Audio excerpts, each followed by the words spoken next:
Bonjour à tous et bienvenue à vous si vous nous rejoignez dans Paris Direct. Voici les titres de l'actualité internationale de ce mardi. Les combats s'intensifient au Soudan entre les deux généraux rivaux qui se disputent le pouvoir. Les combats s'intensifient donc au Soudan entre les deux généraux rivaux qui se disputent le pouvoir. Khartoum, la capitale, est en état de siège. Plus de 185 personnes ont été blessées en 3 jours, ont été tuées, 1800 blessés. Je vous le disais, rien ne semble pouvoir arrêter la spirale de la violence, pas même les appels à la trêve du secrétaire d'État américain Antony Blinken qui s'est entretenu ces dernières heures avec les deux camps. Écoutez Bastien Renouille, il est notre correspondant dans la région. L'arrestation a eu lieu au moment de l'iftar, le repas de rupture de jeûne du Ramadan. Rached Ghannouchi a donc passé la nuit après son arrestation en détention à Tunis. Combien de temps restera-t-il derrière les barreaux? Question posée ce matin. Le ministère de l'Intérieur tunisien lui reproche des propos, je cite, incendiaires tenus le week-end dernier.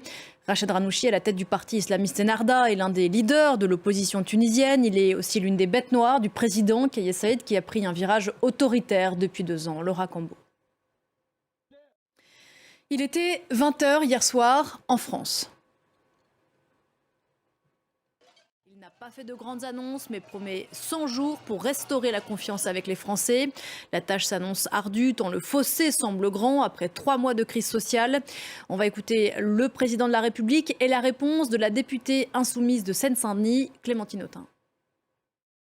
À suivre aussi les réactions à retrouver dans la presse française. Ce sera avec Hélène Frade dans quelques minutes. Cette affaire, à présent, en pleine période de tension diplomatique entre Washington et Pékin. 2 suspects ont été arrêtés à New York ces dernières heures dans le cadre d'une enquête contre des opérations de police clandestines chinoises à New York. C'est une affaire que nous raconte en images Laura Cambo.